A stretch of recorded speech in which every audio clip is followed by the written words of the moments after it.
Not the Chuddle. Chuddle. Surprise. I have a real soft spot for evil. Blood flying everywhere. So good. I'm a big boy who doesn't get scared. Out of the mist and into the fog, it's Chuddle the Pod. Salutations and welcome to a brand new broadcast of Chuddle the Pod, a horror movie club where horror movie lovers have a feel-goo time. On this show, three friends strengthen their bond by exploring what we love or loathe about a genre that has us talking, we'll say. Yeah. You know, if you're joining us for the first time, every week we ask and answer the same questions about a different horror movie. And if you haven't seen the movie yet, don't worry, we'll give you everything you need to know before we jump into that spoiler zone. For tonight's movie, we are offering up Wishmaster 4, The Prophecy Fulfilled. This is the fourth movie in the franchise as we're going along. Yeah. So. Thanks. I gotta shout out to my Chuddlemen first. Sam, are you here? Are you present? What's up? Thank you for doing that. I'm ever present. And Ross, have you returned from your search for the Goo book, your archaeological dig that you went on last time with Wishmaster 3? And I have a little surprise for you later. But yes, yes. Oh, hey, I'm back. Good. Love it. Awesome. All right, you know those idiots. I wonder if he's gonna love this one as much as he loved the last one. You really loved the last one. I don't know if you remember. You gave the last one a 5. Oh, I did now. Yes, a full 5. I know you weren't. It inspired you to join an archaeological career. Ross doesn't tattoo anymore. When we do the shout outs at the end, you can follow him to see what he's been digging up. All right. What did we dig up? Well, a couple of guys that we love so much. We got to return our franchise favorites, the Horror Bandwagons, Cody and Sergio. Hello. I'm ready to fulfill some prophecies, with this one. Yes. Oh yeah, things are getting filled. Oh yeah, every crevice some prophecies is covered. Well, thanks for coming back. I mean, it'd be interesting if you left us with this. You guys suggested this, and then would you blame us though if we said no? No. We were like, listen, guys, all right, cool. We're gonna bounce. We love you so much, but yeah, this was a fun one. But we'll get into all of that. Everyone who's listening, if you don't already, go follow them. Jump on their YouTube. Check out everything they're doing. They're live streaming all the time. I hang out in there. You do. You pop in and we're like, Chuddle. We yell, you're just Chuddle. I know. I hear it. It's great. Oh, good. Yeah. He just does that for advertising. I didn't know that. I'm going to jump in. No, it's fun. I throw you guys on it. I'm like cleaning up around the house and shit. It's good stuff. So check them out. Fun times. You know how to do it. And before we continue, we got to thank our acolytes, the devoted souls who offering sustain our Chuddle Club crypt and keep our signal going strong. So thank you guys for so much. That's just $3 a month. You can join the rank of the acolytes.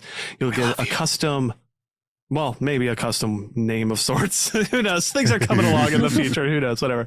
But you'll definitely get that sticker forged from the Goo itself. Access to our exclusive Patreon-only channel in the Discord, the full catalog of past episodes, occasional Patreon exclusive episodes, and of course, the warm, ooey, gooey feeling deep in your cockles that only comes from supporting the show. So thanks a lot to all of our acolytes out there. Now, with all club members present, the acolytes avowed, it's time to crack open the Goo book and officially begin tonight's meeting. Give me that goo. Oh, yeah. All right, we're on the other side of the squirts.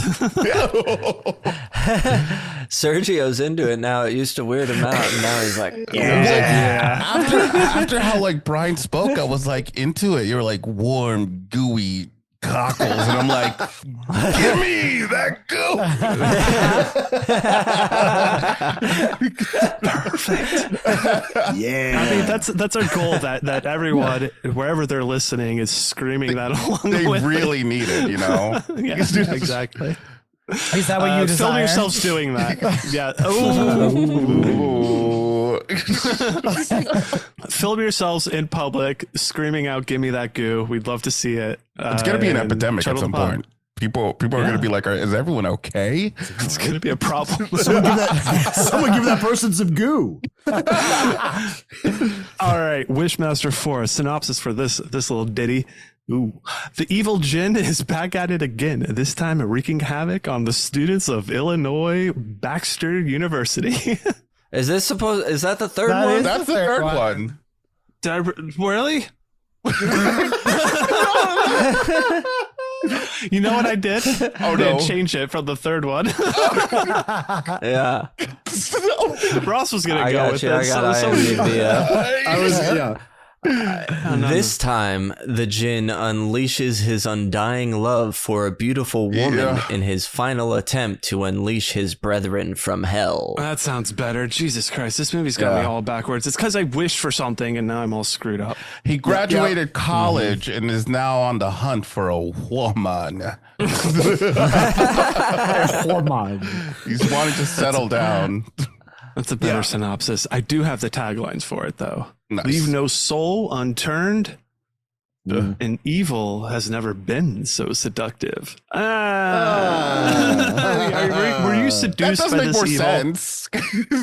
It's, yeah. Ooh. No. I was not. No.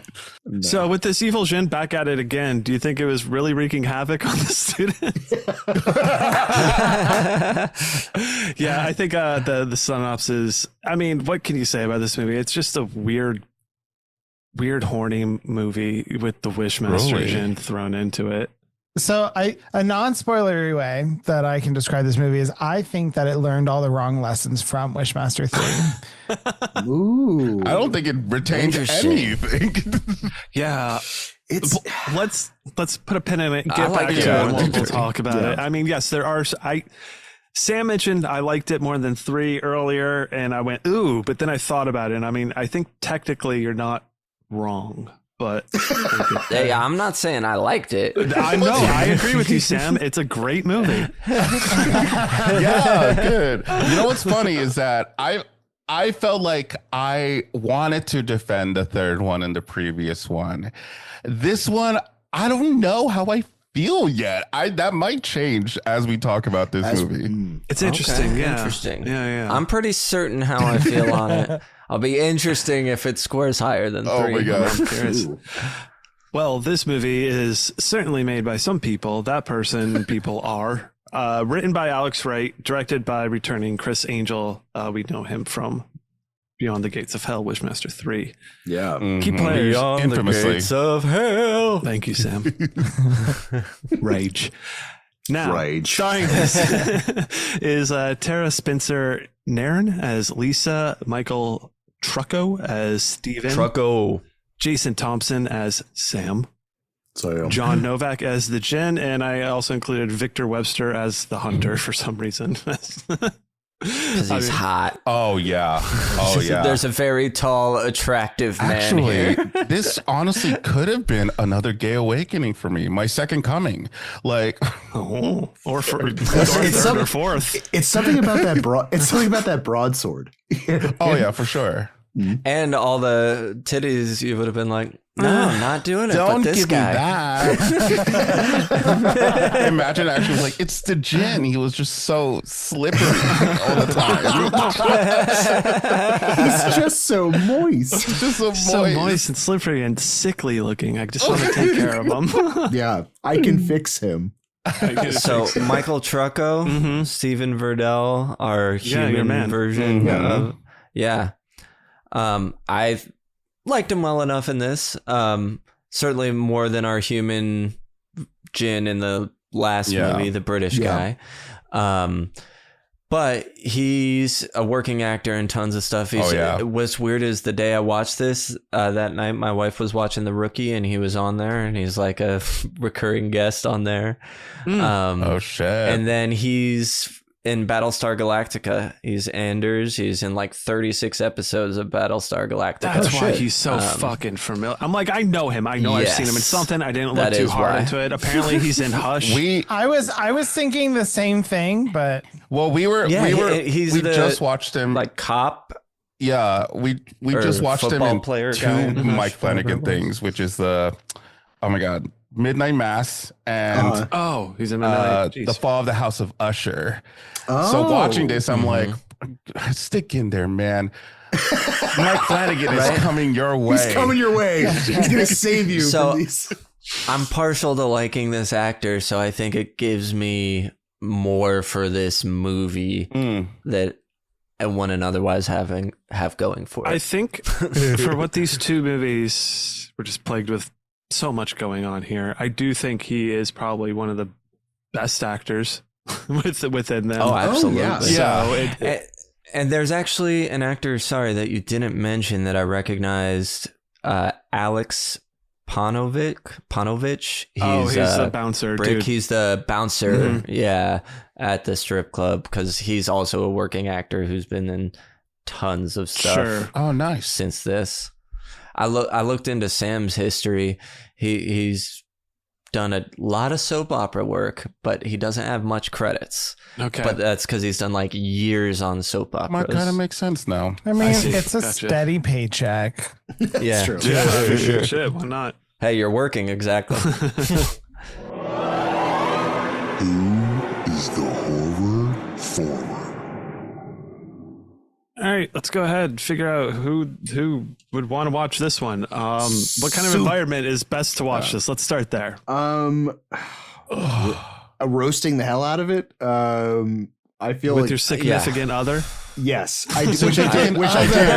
I watched this with my wife, and we audibly laughed out loud a few different scenes. Yeah, I have two ways to watch it: with Alone? friends, just burning it, or on a VHS tape that's passed around middle school. God! Yes, dude. Yes. Yeah, I mean, this is best watched by tricking someone who's never watched it before into watching it with you. Absolutely. Yeah. God, it's just the way that you said this. Honestly, this movie feels like the bootleg VHSs that you would like. This is the bootleggers run of just like late 90s. I know that doesn't exist anymore, but yeah, Sure, it was much more of a novelty of our time. Now you can just easily find whatever you're looking for out there. Is this one for beginners? I mean, I'll say this. I wouldn't say watch this movie. I don't think it's like a good movie that you need to watch or anything. yeah. But I think it could be for beginners in the sense that it's not that intense, not that gory. I mean, I don't think it would get you into a horror movie, but I don't think it would be a hard one to watch. You're trying to test that water, but don't watch it. I agree. On paper, it's for beginners, but I couldn't ethically suggest this is for horror beginners. as a doctor, I could never prescribe. As a movie doctor. Perfect. Do you guys, how do you feel about that, Cody and Sergio? I'd like to formally apologize for Beginners. suggesting this franchise. No, this is Cody beautiful. has been actively apologizing about covering these. Don't. This is This is what we needed. no Exactly. This is our ecosystem. Like this is so I've been outside of watching the Wishmaster movies recently. I've been watching all the really terrible Italian movies from like Claudio Fragasso and Bruno Mattei. So this is nothing. Yeah, that's easy. But I love that you have that Finish it. Please. Finish it. No. Okay. I got molested. Hold on, he was saying he loved something about me. Night Killer, baby. Night Killer.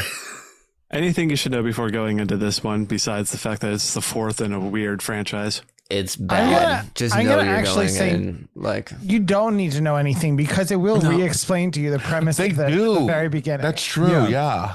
Although it's I actually was thankful they did that. Like, all right, we're resetting. These are the rules for this movie. Yeah. You're not gonna fucking wonder about it. Like, here it is. it But is will it's- they follow it? They do it in a funny way, but yes, Yeah, they do. Yeah, it's reinstate always it. funny to They have do. someone talking with text and Just flames in the background. Times New Roman Let over me fire. talk to you for a few minutes right now about this. Let me just give you the exposition right up top. I mean, it does save us from having to do a whole bunch of like the characters researching. Absolutely. Honestly, Especially- yes. At and some that point, I'm Saves like, time for fucking. and the fact that it's wished for, where you're like, just Priorities. please explain this to us. With a Wishmaster 4, like you didn't need to have the 4 because these are non sequiturs. Like they just, it has Wishmaster in it, but none of them tie into each other. So like at this point, this could be easily, It could have just been Wishmaster : Yes. Oh, that'll be ours. wow. All right, let's go.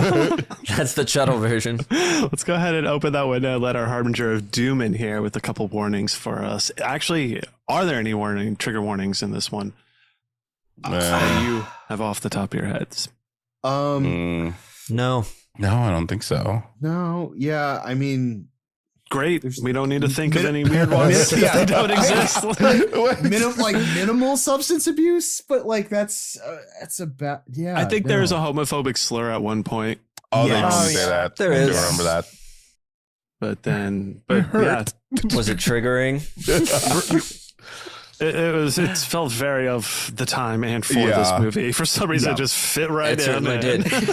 And it's a shame because I really love that scene, actually. It's one of my favorites. If I were to have, I have a few favorite scenes. The opening is great. There's we'll get there. Gore ranking 1, 2, or 3. Is it gooey, gory, or snory? I don't know. Not much. I'd put it at pretty easy, if anything. To be honest, it's all. I don't think it constitutes. There's blood. mid. There's spurts of blood. There's stuff. I mean, there is a scene that I think could be difficult. Okay. I think there's like moments, but I feel like it doesn't like it's just like a quick look away, I guess, and then it's kind of done with. Yeah, I mean, yeah. Deep end of easy. It could be easy. Shallow end of Deep medium. end of easy. I like the deep end of easy. The That's deep going to end be of our. easy. That's our smooth jazz Chuddle the Pod album coming. I like Yeah, that. I love that. I like that I a lot. love that. All right. Now that the blood's dripping, let's head over. Yeah. Spoiler zone. All right, guys. We're going to go behind the scenes with IMDb real quick. Obviously, not a lot for this one, and I'll just go over what I grabbed here. No? I need to know everything Chunks. that happened. Pages. Somebody did a dissertation on Wishmaster 4, it looks like. All right. There's a documentary out, right? On specifically this one. They Just don't even the talk fourth. about the third one. So here we said, I think we mentioned this in Wishmaster 3, but filmed back to back with Wishmaster 3. Had to be. Mm-hmm. There was essentially a weekend between filming the two movies in 2000. They took a weekend off and began filming again. Wow. What? Okay. Yeah. Did they write Both the the movie in that weekend? Yeah, a 16-year-old wrote this in a weekend. Both the third and fourth films were shot on a tight 16-day scheduled shoot, according to the director, Chris Angel. So 16 days shooting 3, take a weekend off, 16 days shooting this one here. Holy crap. Sounds about right.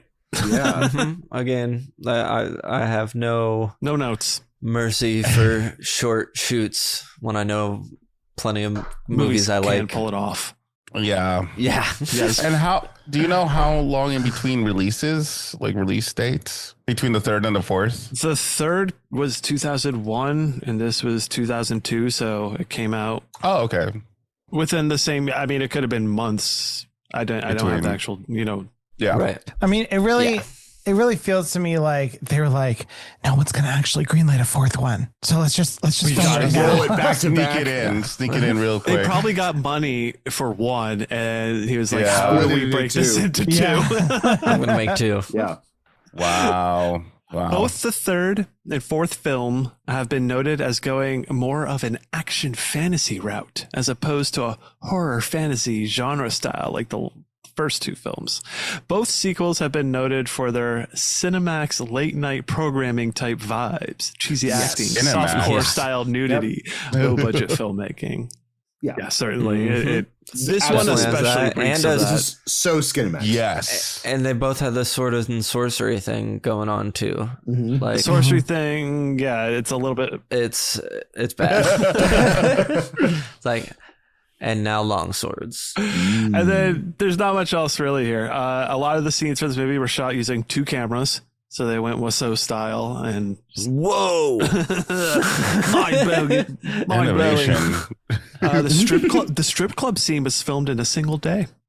The sword fight scene was filmed in a single day. There's a couple these were filmed in single days. Well, because you have to do it in a day because you only have 16 days. Yeah, and I mean they probably weren't able to afford the location for a day. So you gotta. There's definitely a few scenes like the fire dancing. I feel like that was supposed to happen somewhere else. So like, okay, listen, we've got this one building for like 12 hours. We're going to have to do this one. We're just going to compile all of them and just. Yeah. Well, I wanted the other scene. Well, we don't have the budget for it. You tried to make 2 movies out of one. So now you're just getting a fire-breathing stripper on the stage.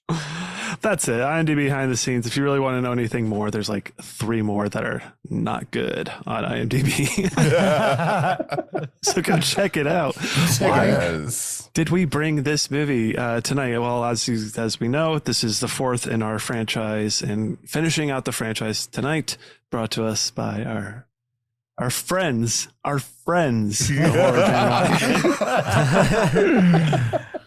We tricked you. I hadn't seen this before. I think I probably mentioned that last time, so I had no history. Sam. Same. I'd never seen a Wishmaster movie before this. Boom. Rossi. Yeah. I had not seen this, and I do appreciate it because I am a completionist. So now this gave me this. Yeah. And you guys, nothing as well? You didn't watch this on Cinemax late night? No. I wouldn't be surprised. I did go through a phase. Oh. Well, listen, I was exploring my body and it was on, and I don't know how we got Cinemax. I definitely think my dad bought it and didn't tell my mom. But I don't know. They just gave it to us for free. They were showing like Emmanuel in space, and she was. Anyways. Yeah, never saw this one. This was the first time watch. I did fall asleep just like I did with the third one. I did rewatch it to make sure I got everything. And did you fall asleep the second time in the exact same scene? Granted, I was doing scenes. Other things. Yeah, well, I mean, this is a definition of a multitask film. Like, you should not be just focusing on this movie. And Cody, you have no history with it, right? Oh no, I definitely watched the first 3 before, but I think that this one was a first time watch. I didn't remember a thing from it. So fresh eyes, nice, love it. Well, with that, let's just get into this movie here. Let's go ahead and give a quick little recap. So I am going to ask, who did it last time? I don't know. I don't remember who did it last, but let's go ahead and have Ross recap this little movie for us real quick. Oh my god! It wasn't Ross. I don't know if I remember enough. Okay, so our scene goes directly in to kind of this nice home video of 2 couples. They just get this new house. They're just elated about it, and it's just being goofy. The goofy turns into sexy. So it's like. That's how our love life happens. Right? We just goof around, then someone's pinky is in someone's hole, and the yucks turn into chucks, and then we get what I can only describe as the worst mounting sex scene I've ever seen in my entire life. Like it's weird positions that shouldn't work. It's more of a grinding type thing. Anyways, so and then. Now, these people that we've only met for 30 seconds, 3 years later happened. So we're supposed to be emotionally connected to what's going on. And surprise, surprise, it's one of them is in a wheelchair. The Sam man, Sam the man, is in a wheelchair, and there's a lawyer involved now because I guess there's a faulty thing that happened on the motorcycle that they talk about for 30 seconds, which I don't even understand that. Not even. So now the lawyer is talking with the girl and has romantic feelings, gets a box, and he tries. non-consensually trying to kiss her. She throws the box in the air. The box explodes. Oh, what's in the box? It's a fire opal. Let me pick that up.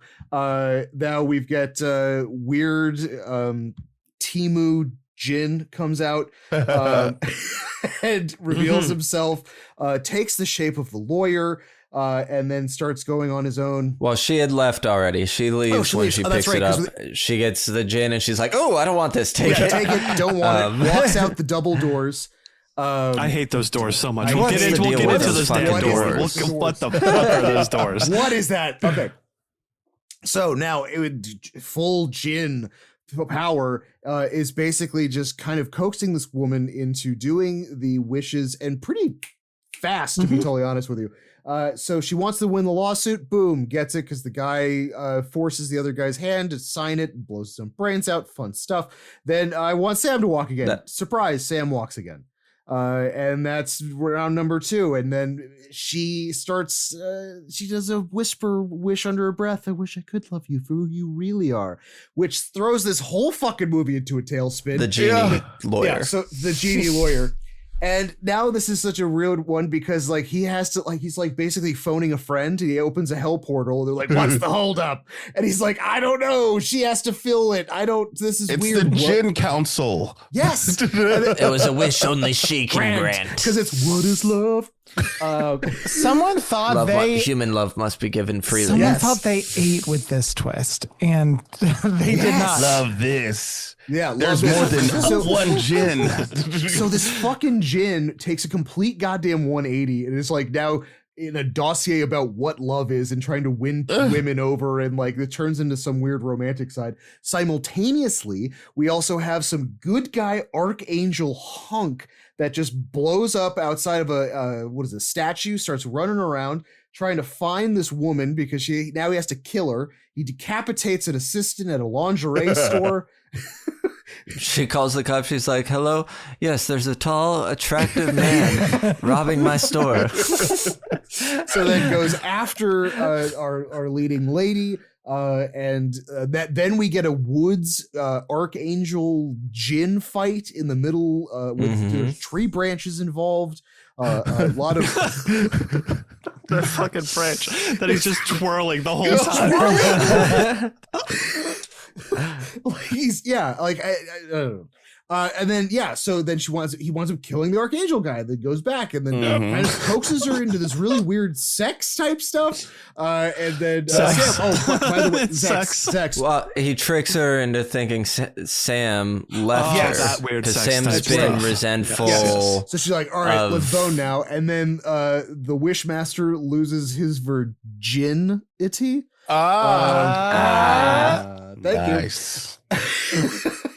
And then, whoopsie daisy. Hey, guess what? I'm actually a hell beast. I need you to love me. Please tell me how to do that, because now I'm just stumped because I thought that sex was basically love. Sam shows back up. There's a big tossle. He gets a wish for a sword, gets impaled by said sword, kind of wakes up again, stabs the fucking Djinn in the back. Djinn's dead. Whoop-de-doo. And then the woman's left with the corpse of her dead partner still in her bedroom and a $10 million class action lawsuit. But everything's fine. The end. Nice. Good job. Yeah. Pretty good. Did we skip over the woman who climaxed to death? Yes. We'll get to her. Yeah, it'll come up. Oh, yeah, Death. yeah. Death by coming. Don't worry. Killer sex. She Been just really there, wanted some done killer that. sex. Killer sex. Like killer sex. She's looking for killer sex. All right, guys. Killer. The premise of this film here, the Djinn, it's the same premise, more or less, I think, as it's always been, but we get our little twisty twist in the middle here. Did that work for you? No. No. I don't think it.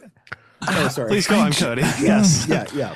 I feel like this was, someone thought that this was such a great idea and no one in the room was willing to be like that wouldn't work. Like every other, I don't know that there was a room to say that.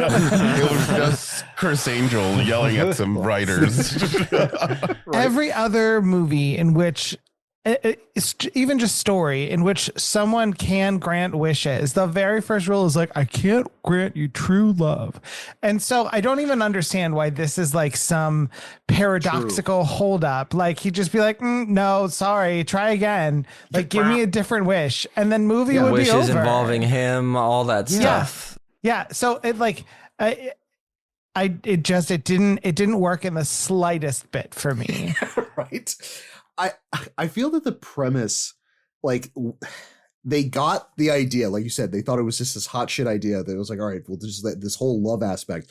But instead of flushing it out in a talk, they flushed it out in the movie. Like, he goes by like process of elimination of like, what is love? We're like, I don't need any of this. Like, this is, I feel like this should have been talked about and then written later and just like, what is going on? I guess I'm fine with the premise. It just didn't work, and I was actually hoping she was going to fall in love with him and be the queen and the prophecy would be fulfilled. And I'm kind of on the same boat. Everything would end. I was a little like, let him cook. Let me see what this goes to. This could, I feel like, missed opportunity. Wishmaster 4, Bride of Wishmaster would have been kind of something. Right. Yeah. But Bride of Wishmaster. I do think it like lessened him. And Seed of Wishmaster. Wait, now that's something. Hold on. Itself. I do think it lessened him as a villain. Half of this movie where I was just like, I don't care. Well, it's such a thing that's never. I mean, this is the fourth movie in now, and all of a sudden he's enticed by the thoughts of love or something. Like, oh wait, you can feel. He's been in the human body too long, but he was in that one beforehand. Totally. What is the prophecy? What's the prophecy here? That the Djinn will take over the earth. So it wasn't really fulfilled. Okay, Right? so last wish. Like, right. Evil dies tonight. Yeah. It seems it like is fulfilled, but not really. Fucking suck at what they do, because they've been around for thousands, but all time. Ever since years. Fire the last was time created. they got close was 3,000 years ago, because he says something to the angel who comes to the hunter or whatever it is to come fight them. Yes. So but they only do that after a third wish is. Can we asked. talk about this hunter concept? Because in every single possible case where three wishes are said, the third, with the exception of this one loophole of, I wish that I could truly love you for who you are. It's a wish you can only grant. Every other wish, like the third wish comes out of your mouth and the genie's like, done. And the hunter would never be woken up. Yes. There would be no opportunity for the hunter to come in. And like, this seems like such a flawed plan to like not let the hunter be activated until after the third wish. After it's done. This is the only time where he would have made an ounce of difference, and he still didn't. So like, this just seemed to me. Well, apparently 3,000 years ago must have been some sort of similar difficult wish to grant. This is what I mean, or one of the things that I mean when I say that, like, I think that this movie learned all the wrong lessons from Wishmaster 3, because somebody watched that and was like, this fight with Gabriel, cool, best part of the movie. Let's do it again, but different. Yes, exactly. No, what they did was they made it, and then over the weekend they were like, you know what the best part of doing that was? We gotta get another fight scene. Next week, we already got one sword. There you go. You notice that both their swords are exactly the same, except one has a red gem and one has the blue gem in it. Absolutely. Well, that's because no, wait, that's specifically for the action figures, so you don't have to use a sculpt. That's He-Man logic, bro. Like, you just have the same sword, so they can just switch out the paint. Well, yeah, it's fucking terrible. Yeah, so I mean, like, it's fucking awful. I agree that it's like they took this idea that they had of Saint Michael in the third one coming in as some sort of like guardian thing to fight the Djinn, and didn't know what the fuck to do with it here. A lot of just ideas, just throw them out there. Let's see what it is. It is a different writer, so that's so interesting to have two of these movies made so close together, written by two different people, directed by the same dude. like when does Wishmaster 3, was that like in the timeline of the Wishmaster, was the Djinn just doing this like the weekend before? Why isn't he like thinking about like, oh, just like 2 weekends ago, I almost took over the How'd Earth. that gem get in that box? Yeah. How does that gem keep moving around? The dude found it on eBay. Somebody was selling it on eBay Because it's or the something. same Djinn. Or Like, is it- if they just had a different actor as the Djinn, Well, I was going to say that. Would Is have it kind been of like different. the new Evil Dead? Like there's just different Necronomicons. Is this just a different fire opal with a different Djinn? It definitely feels like it's a different dimension. Yeah. Different reality. Yeah. I don't But I mean, know. I It guess it seems kind- like it's It kind of makes sense if Chris Angel is directing, while they're directing the first movie, different writers are writing that movie, overlapping. So once they're done, they're ready to go in. maybe you told each one, he was like, in the third act, we're going to need a sword scene. I got these swords. There we go.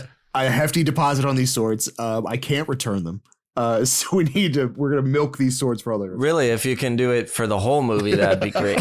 But was there anything in the filmmaking or technical aspects of Oh my God. Wishmaster 4 that just blew you away that you feel like you need to talk about here? so we get Times New Roman title card, and Oh my God. then Voiceover. like text for during the voiceover and setup. The when it does the cut to 3 years later, it's very jarring. They ride off on the motorcycle, and then you see these birds flying in slow motion. And at the bottom, it says 3 years later. And then she's pulling into the driveway of the lawyer's house. And the first time I was like, I must have missed that it said we're like forward in time eventually once I figured out what was going on. And the second time, I was like, wait, I missed it again. For me, the birds take up the whole frame in slow motion, and the 3 years later is at the bottom. I had to rewind it and look and be like, oh, there it is. Well, it's like they bumped the opacity on the text like super low. Like it's one of those like hidden. Right. So, couple notes there just on how terrible it is. That's funny. I mean, I definitely noticed that scene. I did notice that it said 3 years later because I was like, what? We're doing a 3 year later time jump after watching these people for what? Sex. Have sex for about a minute and like 30 seconds of them running around this new house. I'm like, okay, we are making some decision. While there's like, I don't know, this indie rock song A playing. knockoff Smash Mouth song. It sounds like fucking, stock. I need a band that sounds like Smash Mouth library stock song. My critique on filmmaking is the fight scene between the hunter and Djinn, because one thing that I've noticed, especially after we're watching a ton of shows that have a lot of fight choreography, is that you zoom in on a lot of the stuff, so it makes it feel like it's very intense and lots of punches are happening. At some point, we are just fully panned out of just the Djinn and the hunter fighting each other. 30 so it feet looks back. just regular dudes just fighting each other, or like they're LARPing in the forest. It's like you're seeing a Yes. behind the scenes footage of people filming a movie. And I feel bad for these guys because I'm sure they worked really hard to remember this choreography. But I'm like, this looks awkward. I noticed that scene as well. Yeah. I've definitely, I feel like I've shot not necessarily people fighting like that, but I've shot something in the woods because they're like, yeah, the woods is a great place to shoot a movie. Yeah. Like, it feels so. I hate saying this, but it does feel very amateur. Yeah. Like, For sure. or just like, we can go over there and shoot for free. Yeah. exactly, There you go. amateur in that A lot of, aspect of like budget scenery. you think of that, but then you're not thinking of how to technically film it a little bit better to make it look Yeah. interesting while you're filming over there for free. Yeah, it had this almost like nostalgic, because this reminded me of every crappy Cinemax B movie around that time era, because they all had the same, like, the only thing that was different from this than like Red Shoe Diaries was that there wasn't that dramatic like fade out, fade in between scenes. Like it just has this very rudimentary like hit points of just like weird close mid shots, and just I don't know, the approach was just so weird. And the fight scene reminded me of like Power Rangers, but not the Japanese one, like where it's the ones where they film it in California, and it's like there's just the really awkward fight scene. I was like, I'm like, oh, this is weird. Very true. Yeah, very true. I haven't seen it in a long time, but for some reason the sword and sorcery aspects reminded me of Beastmaster. Sure, that like 90s almost Xena warrior princess thing going on, like where that was. It feels like it could have. This could have been an episode of Xena. I didn't even think about that. like they could have had that's the crossover I want. I want to see the Djinn in that universe and Xena kick some ass. So let's throw on some suspenders. I mean, I guess I don't know. I don't feel like my suspenders. I wasn't thinking about them that much because I'm like, this movie, I just don't care that much about what's happening. I don't think I ever put them on for them to be stretched. Yeah. My disbelief was, never around. Agreed. I think the hunter was the biggest one for me because it's like it doesn't make any logical sense of how it would work in universe. Yeah, and I guess the suspenders there would be like too. Why? What are his motivations? Is he just trying? Why is he trying to stop the Djinn? Because the Djinn wants to kill and enslave people. So why does he behead someone? And he's actually trying to kill the Waker. The Djinn just is trying to stop that. So does it seem like what the hunter's purpose? I don't know. It seems like they didn't make the hunter right. Show up when it's all done. You would only need to kill the Waker in this situation. Again, Cody's thing about if the Waker makes a wish, usually the wish can get fulfilled whether or not the Waker's alive. This is just one of those situations where the Waker would need to be alive for the wish to be fulfilled. But if it was like, I want a boat, there's the boat, kill the Waker, the wish is, still. God, what if she did she's just sitting on that couch, she's like, I really wish I had a boat. And then because I do love that moment where like he's in the kitchen and then all of a sudden the lights go red and there's like a zoom in of his face. He's like, wish. Because he came. Like, pretty much. Like, the wish. Then he comes into the room. He's like, you need to go. You need to go. What? What do you mean? Don't look at the stain on my pants, and I need you to leave right now. I'm not feeling good. Now, the tropes of this movie should be an interesting one because I think it follows more of those Skinamax tropes, if anything. Like, was it sexy enough? Because I mean, opening sex scene, kind of tropey here. Yeah. Also pretty long. Like I feel like we're watching this for quite a while. Like you're expecting us to. That's what makes it put my hand in my pants. Exactly. Well, that's why it doesn't feel tropey to me. Because then all of a sudden there's just like some like hard thrusting. I'm like, when I'm watching that scene, I'm like, they're really like going at it and showing this. I'm like, why are we doing this? And I'm like, it's also for that gag of the bed breaking. Yes. Well, and for all of you listeners at home who if you we're gonna reenact it right now. Ready? if you're gonna go have sex on someone else's furniture, because that was someone else's furniture that was in the house from before. Yeah, they come in and it's all stuff that's already there. Don't get under the sheets. Like, just have sex on top of the sheets. But that's the thrill of it all. It's you just want dirty sheets. Don't you ever just want to like sleep on dirty sheets? Get into someone else's sheets. Like, that's how you catch something. Yeah, that's true. I don't know if that is how you catch something. You can catch bed bugs for sure. I think you catch them on top of the sheets as well, unfortunately. All over. I think if you're on that bed and there's the bugs, you're getting them either way. But that's it. Hey, termites. I think it's also a common courtesy type of thing, just in case, those people came back to retrieve their bed. Now they were stains everywhere. Oh, I also think it's gross to get under somebody's sheets in this old fucking place that's just been sitting Put there. a towel down. You bring your own sheets. But I'm just saying, wear a condom. That's what will protect you. If you're listening and you don't know. Moral of the story: wear a condom. There you go.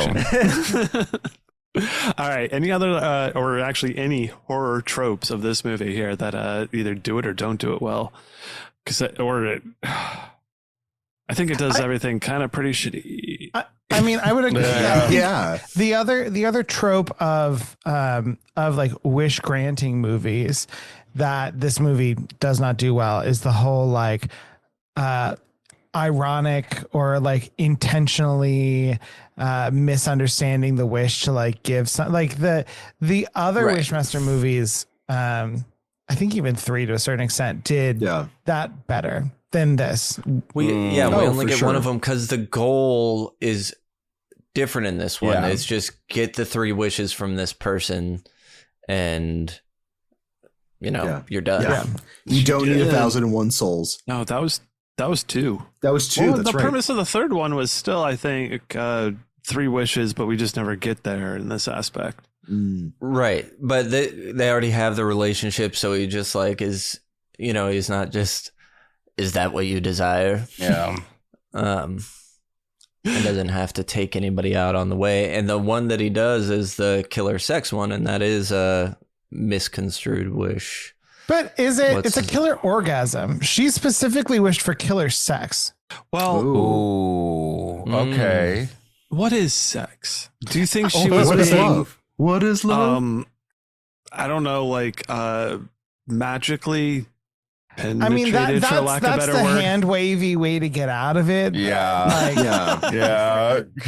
Like, like I feel like you could have like it was right there for her to just like have some lover show up at the door, and then in the midst of love making, she gets killed. Yeah. Mm-hmm. That makes sense. Oh, Sam likes it. The last one, just start like biting, just start killing them for no reason. Or like no.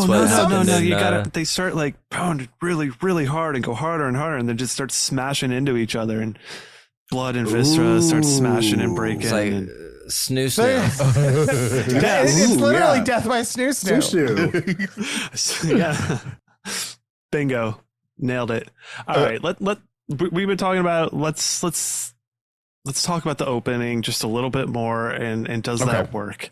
So the opening, as Sam said, is like it's fucking Times New Roman text over a fire backdrop with the Djinn's voice, I guess, or some deep sounding voice. Maybe it's not even the Djinn.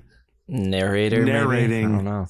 Does this opening actually work for you? This exposition dump of explaining that there was angels and demons or something in hell, but the Djinn were born from the fire in between or something stupid, and we kind of get something like that in one, and it works fine, but in this one, no. Well, it feels very like out of place, force fed. It's like we didn't explain it enough in the actual script in the film, so let's tack this on at the beginning so you have some kind of idea of what's going on. I don't mind an opening narration. This one just felt cheap. Yeah. I think that the biggest sin is that like it didn't give us new information that we didn't already know before. Very like true. I feel if you're watching Wishmaster 4, you probably already no one is know what's picking going on this with up off the shelf at Wishmasters. Blockbuster and saying I'm gonna rent this, having no knowledge of the franchise, which is the only person that's for. If you were like, I mean, really trying to do something different, maybe like. They talk about how like the angels come from the air and man came from the earth and Djinn came from fire. Like the element of water is right there. Make a new thing. Maybe make the hunter come from water. Like do something to make it a little bit different and introduce something new for the 4th movie. But you didn't do that. You just, fear the Djinn. Like we know. Right. Save it for the teaser. Yeah, precisely. It didn't work for me. Like as Sam said, it kind of felt cheap. And that's how I feel. Like if you're going to do an opening narration, it really has to work. Yeah. And it certainly didn't do it here. And then obviously, as we mentioned before, it leads into this introduction of 2 of our main characters. And their story of buying the house and then opening with a sex scene right away. And then 3 years later. Mm-hmm. I don't know. I was not on board, I guess. I was trying to think of it. I was like, was I okay with how we're starting this movie? I was like, this is weird. It felt weird. All of it just feels weird. It didn't work for me at all. It doesn't interest me. I have a weird sense that like there was supposed to be a stunt scene with the accident, and then they realized they couldn't afford it. So then the workaround was to completely not talk about it at all. Just not even address it. Well, because they wasted their like crash budget in like the third one. They had 2 crashes in that one. Oh, so I mean, they flip a Bronco in this. They got airtime with the Bronco at one point. Like, you could have done it. I mean, I guess we were supposed to gather that there was an accident involving the motorcycle because she came home and then the motorcycle, the tarp had come off, and she like glares at it and then goes and covers it up, and that's the closest that we get. Yeah, totally. It really is. Yeah, it took me a minute to figure out what the accident was, but I was like, oh yeah, I guess that makes sense. They were riding on a motorcycle in the beginning. So this accident leads to one of our characters, Sam, losing the ability to walk, and it really just turns him into this self-pitying asshole dude. So our characters in this movie, let's talk about our characters. Sam becomes, do you think he's always looking at porn? Always. It's I think so. The character, the way that they have Sam laid out as a character is, I feel like the whole love sequence that's going on here is like from a 16-year-old's perspective, where it's like, because it's like, my penis doesn't work, so like, you don't love me? Fuck you. I'm gonna just watch voyeur porn and just get obliterated, just blackout drunk all the time. You know what I mean? Where it's like, it's a lot of self-loathing. And like, I understood it, for a certain amount of time. Like, I was like, okay, exactly. You're angry. I got it. Yeah. Your legs aren't where you feel less of a man. Okay. Towards after that point, he just kept getting more like infuriating and more like toxic towards her. And I feel like, not doing anything. She's just existing. And then he's just like, no, you hate me. It's like I didn't fall in love with you for your legs, Sam. It's like he's doubling down every subsequent scene, and it just gets like outrageous at a certain point. But it's no fixing it, which is why like maybe this was like a trope for me, where it's like, okay, the awful kind of problematic boyfriend probably would be like the first kill, but then they end up keeping him maybe a lot longer than they should have. Yeah. Oh, 100%. They do. Because I'm not rooting for Sam. You know what I mean? After a certain point, which sucks, but it's just like this, like, oh man, come on. Like, don't. Absolutely. Because at first I'm like, you know what, I can get mopey sometimes. I'm sure I could be mopey and self-pitying, but something going on. I try not to be whatever. But then it's like, all right, no, this guy just fucking said, like, they instead of giving any sort of nuance or anything to him, they're like, we are going to full bore just make him like an alcoholic who's addicted to like porn and strippers, but where he's like not interested in the woman who's been living with him for 3 years and still loves him and is interested in him. Right. From what I gather, especially even at this point in this is 3 years in now, and he's still acting this way. Oh, yeah. I can imagine that it's only been the same, if not worse, before then. And I can only imagine that she's still trying, even at this point. I feel like she is still giving a lot to him. I mean, she's entertaining ideas, whatever, with the lawyer, but that she's been spending all this fucking time with, that obviously he's kind of pushed her into in this situation here and everything. So there's nothing redeeming about real him. Mopey, you go hang out with the lawyer. Go do what you want with him. I'll and it's not like he's being not included. Like there's They're trying. They're reaching. They're trying. Yeah. Exactly is the thing. Yeah. Well, there's even one moment. I think it's after. Well, this also scene was kind of wild. Like she has like a sex dream about him, about having sex, and I think she like wakes up from the nightmare. She's visibly scared, and Sam comes home drunk, and she's like, yeah. "I was dreaming of having sex with you," and he just. And it turned into a nightmare. I was like, of course, and it just like walks off, angry, and I'm He's like, like, yeah, I had that too. Well, and there's this one line too where like when the Djinn invites her out to dinner to celebrate, that they like invite him along too to celebrate him getting at least half of $10 million. And he's like, no, I don't want to be a third wheel or fourth, fifth, sixth, and seventh. And oh my God. You could almost have a drinking or smoking game with every time that Sam just bolts out of a room, like just either wheels himself out or just struts out. You know what I mean? Where he just That first one where they wheel around the house and he just wheels right back to his laptop to look at his voyeur porn. It was hilarious.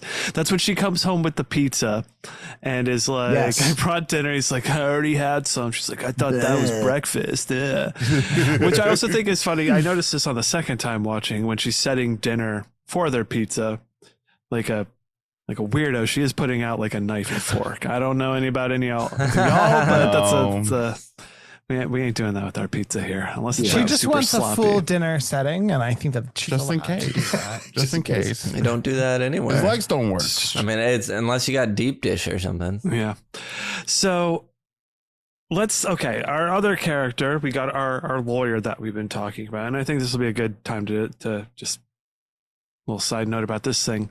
Our lawyer lives in this big mansion type house with this front door system that we mentioned. Double doors? And I am very glad that everyone else says seemingly upset by this door thing going on.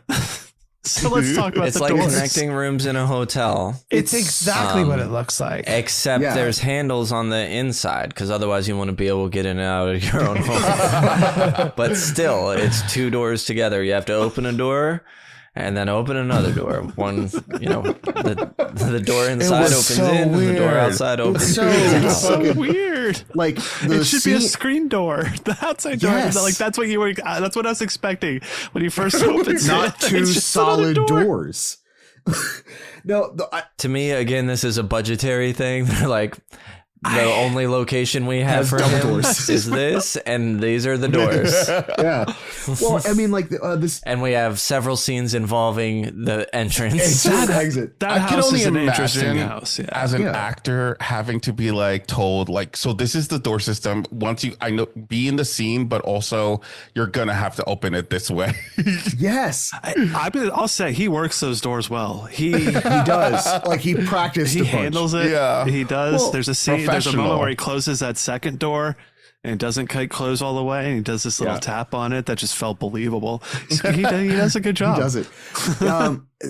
Man, the doors honestly creep me out because I think it was the first scene where Steven takes Lisa to the door to leave after like trying to kiss her and a bunch of other stuff. And I just got the EBGBs where I was like, oh, she's leaving. There's two doors. It felt very claustrophobic where I'm like, God, I don't think anybody feels comfortable. We need to get out. I don't think anybody feels comfortable in that house once you get in. I like that we're in the character section and the main character is the doors. I mean, a lot of people say, like, like in Sex and the City is its own character. In Wishmaster 4, the door is like really the next character in here.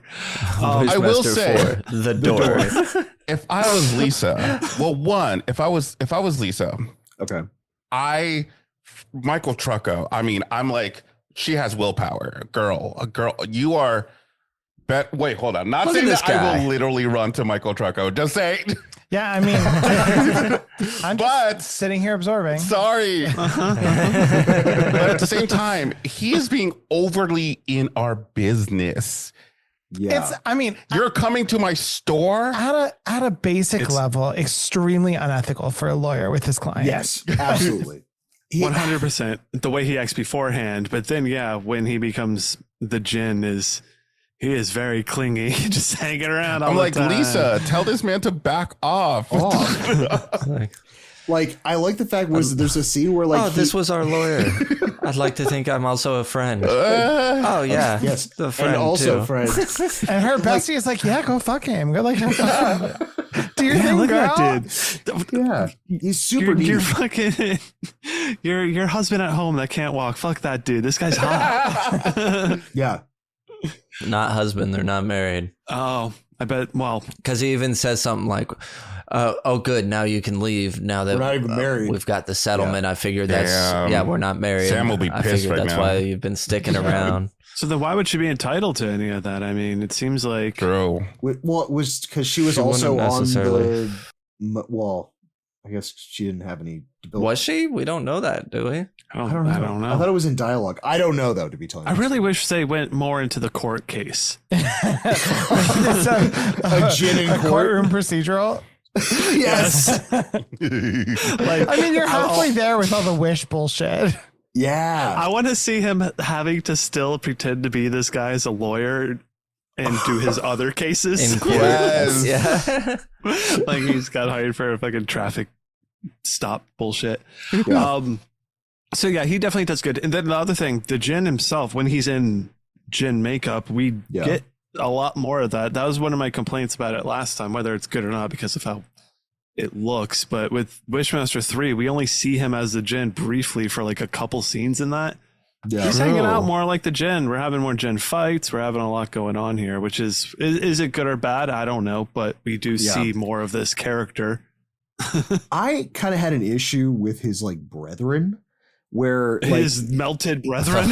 yes, well they're all choices. Don't get me wrong, but like I wasn't expecting them to all be like uniform, like looking the exact same. I think having like eclectic looking Djinn would be beneficial. Well, But these look like our Djinn is the better They're looking. all melted a little. they're all melted. Oh, he Yeah. is. Well, it's also They're all melted a little they different. all feel like. Well, one of them had like the weird corpse face from Boneyard. Like it had this like weird, narrow, bulgy-eyed kind of like they just look like they were repurposed from other horror movies instead of like some level of coherence between them.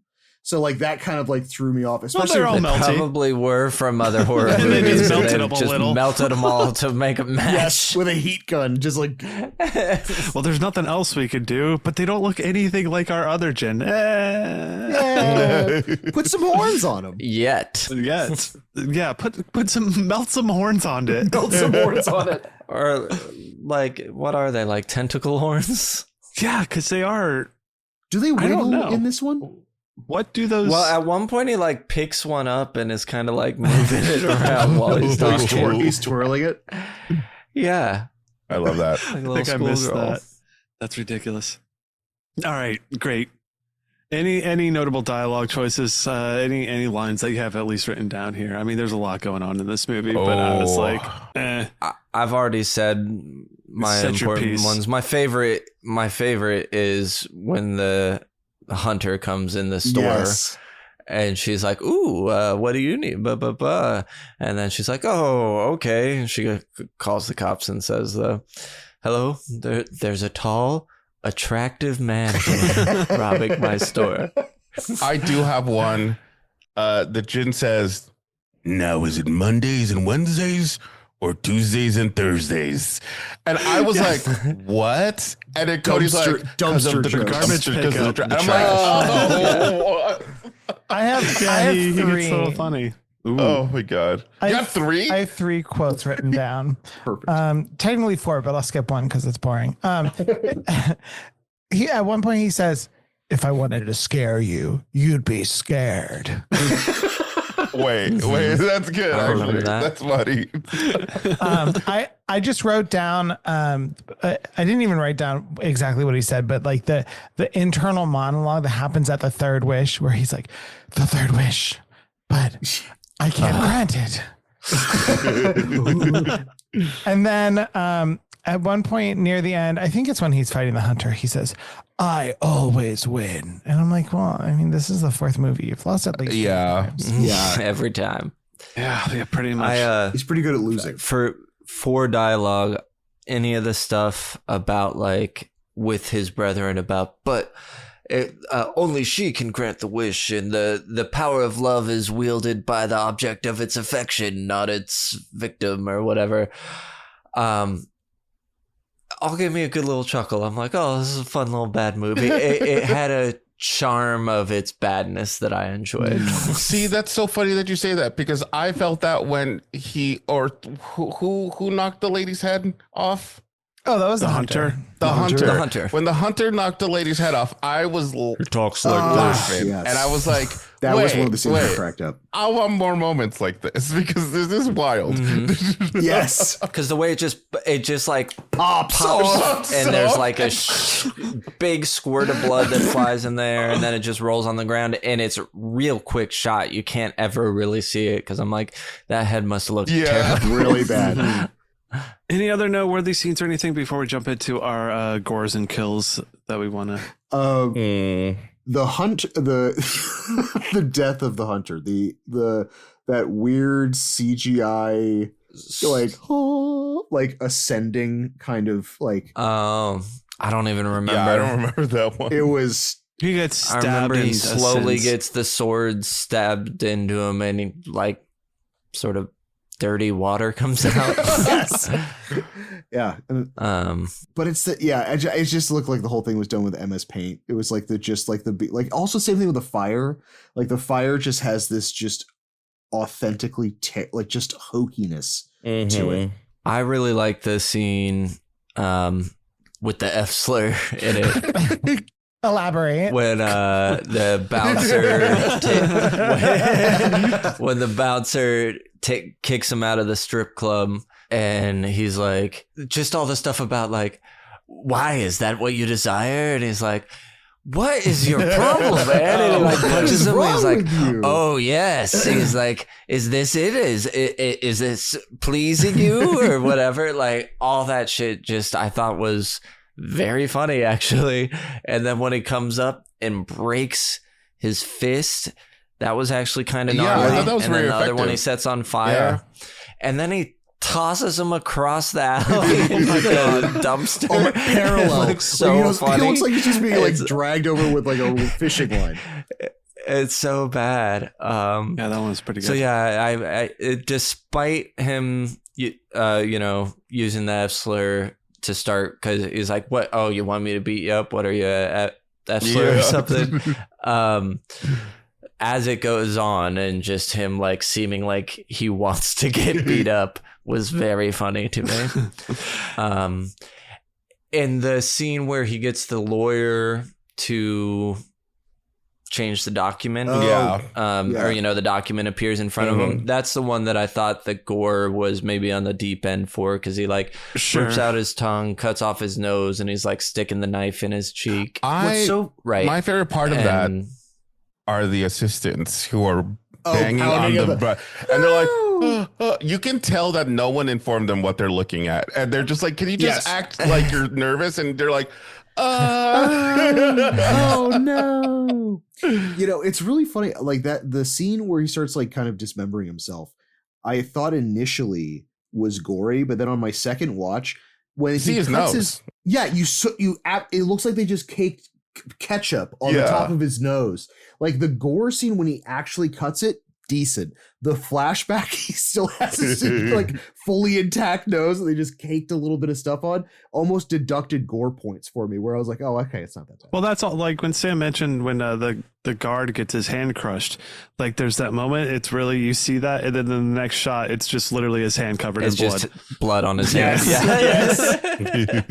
So let's talk about these kills over here and all the gore and everything. So first off, I'll just run through real quick. Steven is our main lawyer guy. He pretty much just gets killed by having his face cut into, and then I guess that kills him, and then he gets that pulled off. Yeah. And that was pretty good goo. When I saw that, I was like, okay, maybe we're stepping up a little bit, because once it's removed, the stickiness and blood underneath, I was like, all right, cool. Okay, you liked it? I didn't. I thought it was hokey. I did. It was the same in the third one. They did the same thing. And I noticed in the third one, it does look like it. To me, it just looks like they put, like I don't know, raspberry jam on the dude's face. Yeah. I like it, but I do notice it or whatever. Whatever. It's fine. Pulls the face off, takes his identity. Great. Next, we get our other lawyer, which I like that guy too. When he was really acting, he was going for it. Yeah, that putting his all into the role of this lawyer.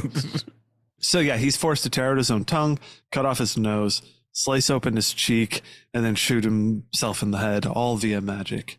Yeah. And while put self-harm in the Mothman. There you go.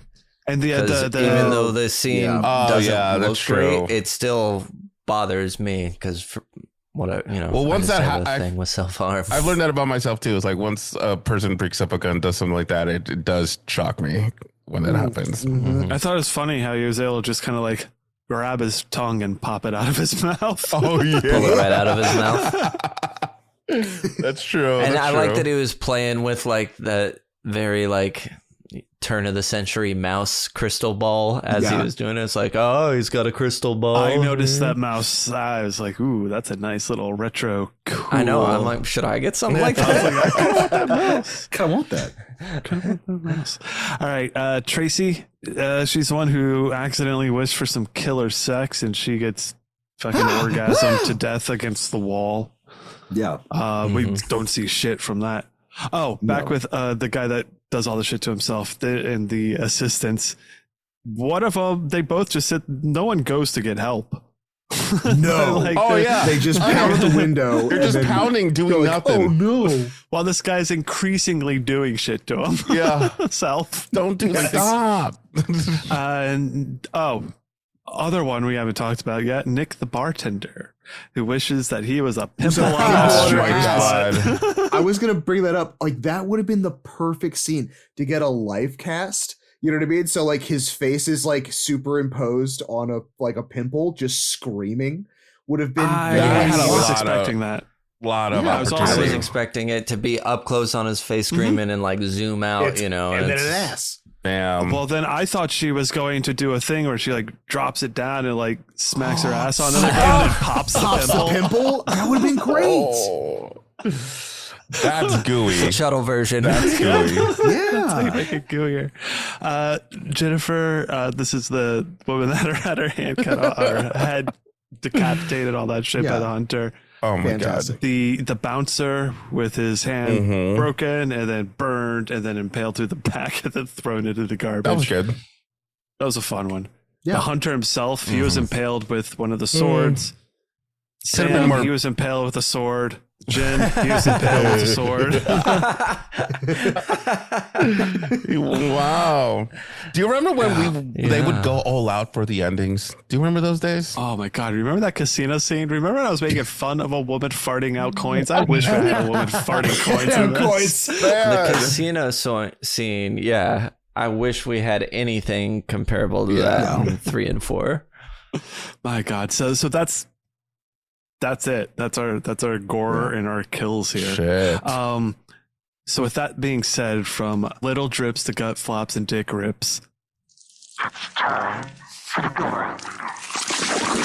Fatality. So let's put some numbers on this bad boy here. What do we want to rate this for? Our consistency is low. I mean, when we get gore, because not all the kills have gore, for sure. That's true. Right. Maybe like I'd give it 1.5. I was gonna say the same thing. I'm gonna go with a 1. 1.5s? Yeah. 1. I was gonna go with the 1 also. Yeah. Well, I'll say let's put it at a 1.25. Ooh, Put it good. right between ours here. All right. Consensus. Intensity. Oh, How do you feel about that? Because, like you said, like when the tongue gets ripped out, like that stuff does have its moments.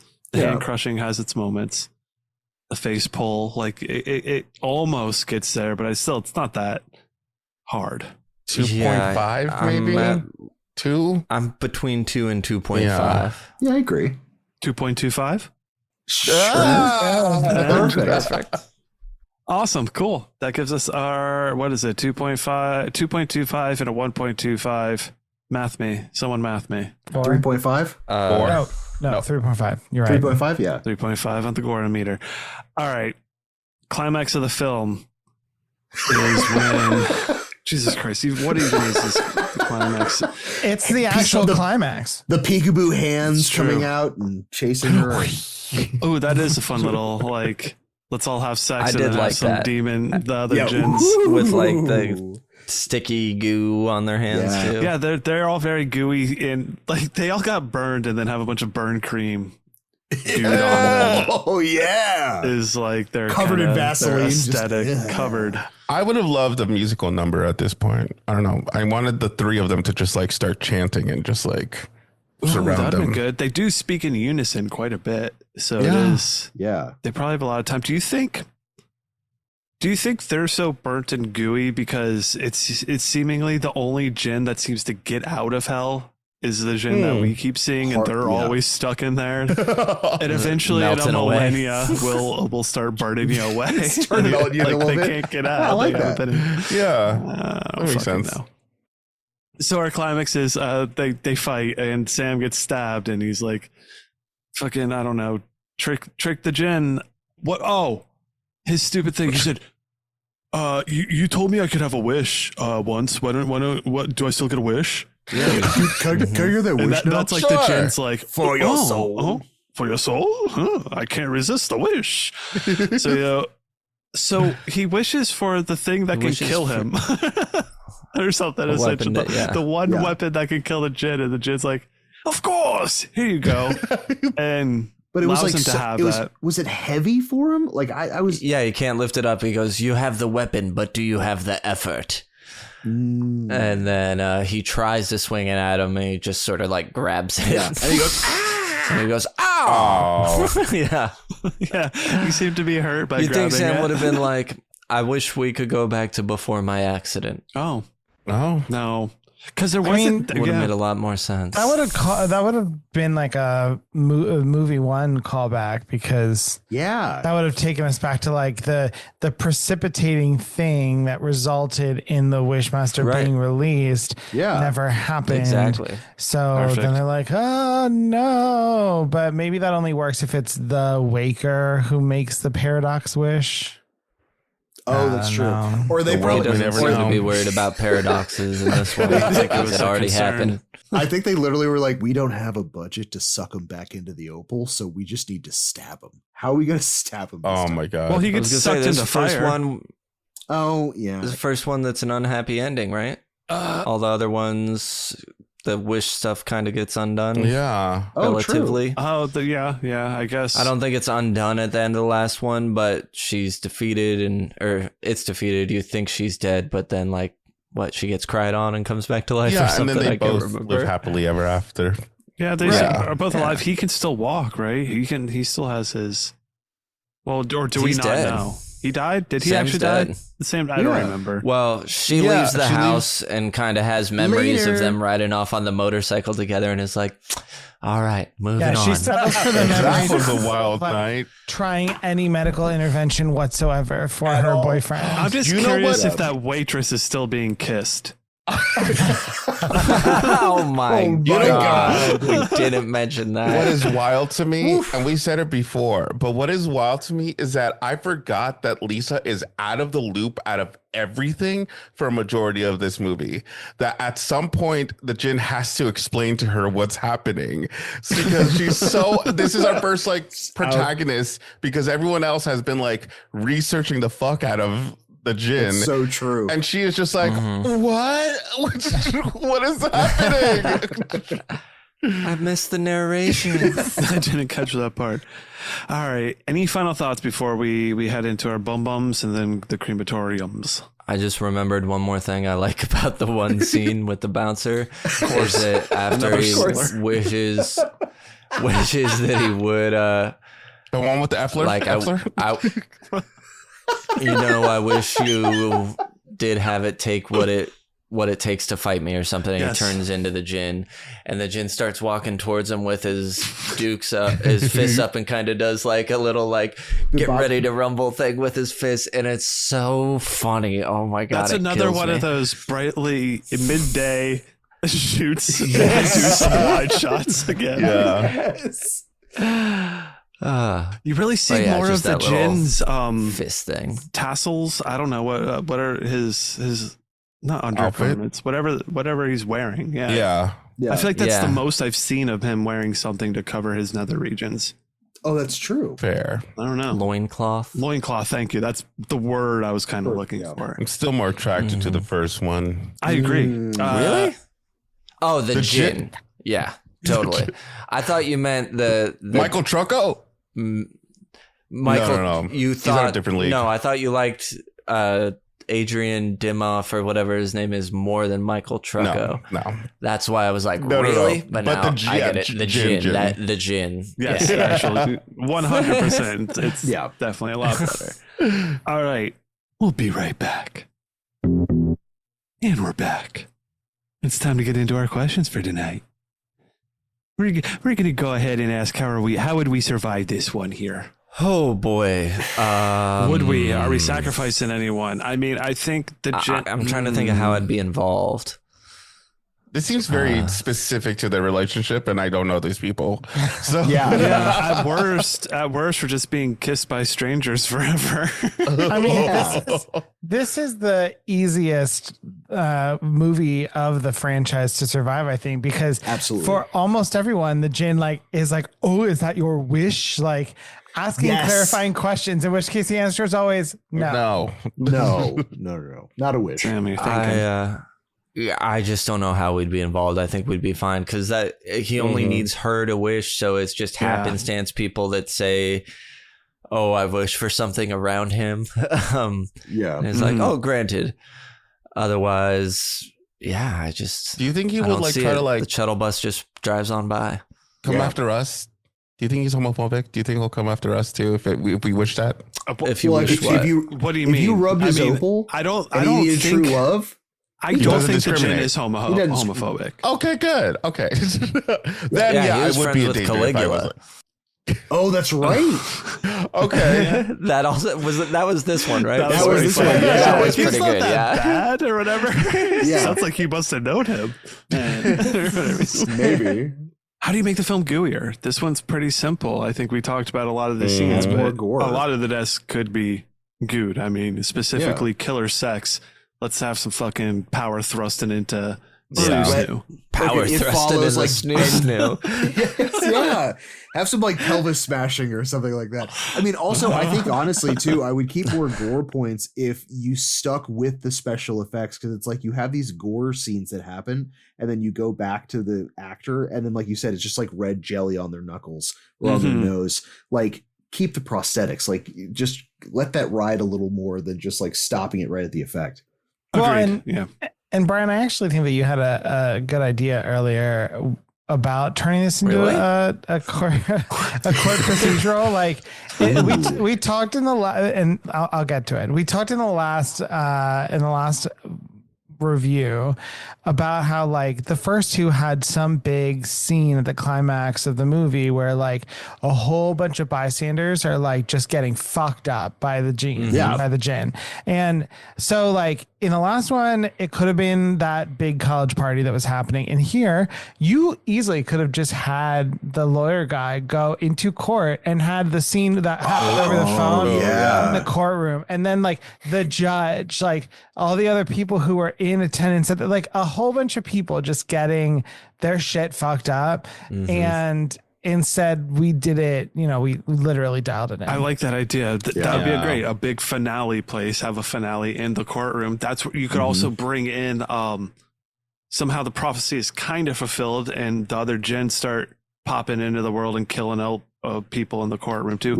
I will say I did, as almost funhouse horror as it was, I did like the part where they were popping out of the walls as she was like running through the house and shit. Yeah. I was like, that's a lot of fun. Like, I wish we had more of those little fun things. It looks bad. The like, it looks bonkers. It looks terrible, and I still like it.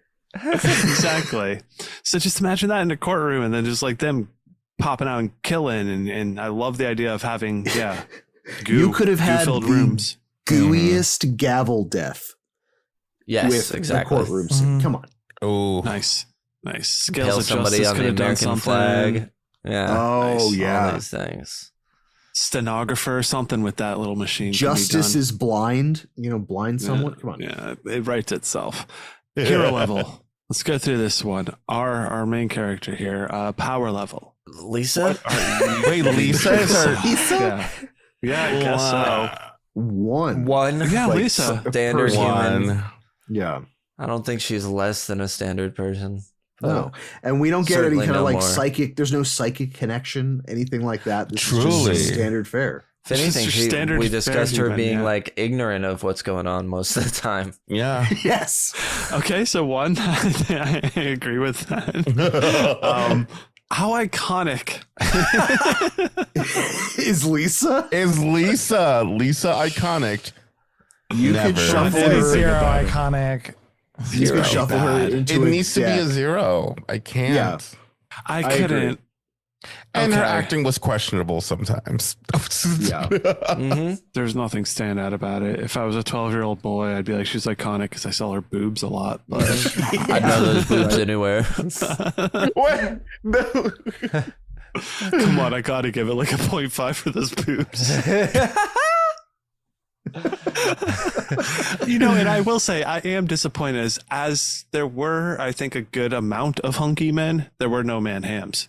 No, not a And I single felt man. That's true. I was excited. I thought we were going to get some in that opening sex scene. We kind of get a little man Like a hip. thigh. There was some Yeah. thigh. and hip. Yeah. But we don't get full ham. Those things weren't roasted in the oven for us. You're right. Yeah, no, I think with the 0 for Lisa, like we don't even get like final girl transformation. She You know doesn't what I have mean? enough As in, time like, to. There's no war wounds. There's no like it's just her looking the same the entire movie. We're Yeah. really giving her a 0. I mean, she Yeah. didn't even figure out how to defeat the Djinn. Yeah. Sam did, and Sam was like, "Oh, I'll do that. Right, I'll do Sarah. this thing." Wow, this movie did not give women a good unfortunate. name. Oh my god. No shit. Yeah, Holy shit. This is bad. it is. This is wild. This may be one of the, well, we haven't been doing hero level for a while, so I guess I can't. But this is a low level in terms of what we have measuring with a what one. we've done so far, definitely the Yeah. lowest. Yeah. Our villain level. So back to the Djinn here. Okay. Power in this movie, he's Love got him stuck. exactly. So I think he's a little bit lower than we've the other given Djinn. in the past, Yeah. for sure. I mean, Maybe 3. yeah, I was gonna say 3 or 3.5 because the power of love literally stopped him right in his tracks, and then that like half of this movie was him like, I don't understand what love is. I'm going with a solid 3. Yeah. Sam? That's fine. Yeah, I agree. On the wings Easy. of love, this guy. Well, he already agrees, or he already agrees. He already beats our hero with his power Yeah. level over that. Iconography on this one, I mean, as similar as anything else. I'd say 1 at most.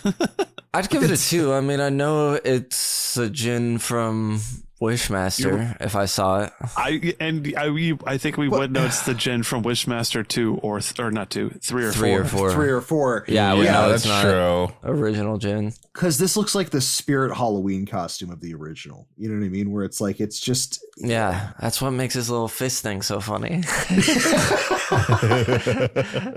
Did Yeah. the first Djinn, did the Andrew Divoff Djinn have the hangy earlobes that this one has? Because they're I don't know. I don't Well, think so. You know what I also just realized too is that it isn't Wishmat. The poster of this is the old makeup. It's just a shot of Is the it? original Wishmaster, and not our. I have dude. it open here. I mean, Oh, I'd say- yeah, it is. Do you know how bummed out you would have been picking that up in the Dude. video store and then pop that in? You're like, wait, what? yeah, that'd be. Nope, here we are. You're going to be bummed out no matter what. No matter Yeah, what. that's true, that's Iconography 2.5. Yeah, that's fine. Stream it, hit it down the middle. So Yeah. that gives him a 5.5, which obviously, in these terms, beats our hero. Yeah. So the scale doesn't work. We have to go back to the drawing board and we'll figure that one out again. Should it have a sequel? What is your sequel? Obviously, we have a sequel. We know Wishmaster 5. Wish The Doors. my Fivester. I don't know how to work 5. I mean, there's 2 S's we can replace with 5s. for the Wishmaster title. Sure. makes sense. Wishmaster With five master. The Djinn is alive. With 5 master.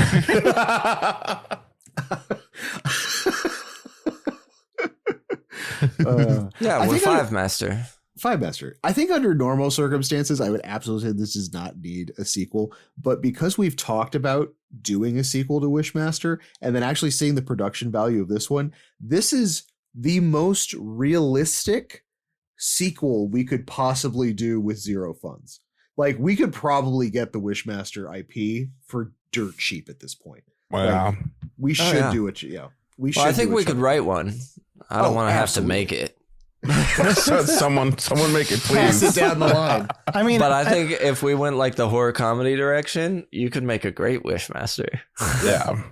I mean, I almost think that like this franchise is better off with a requel at this point than just like a straight up sequel, because it's been so long that like you could really reimagine the story with today's effects.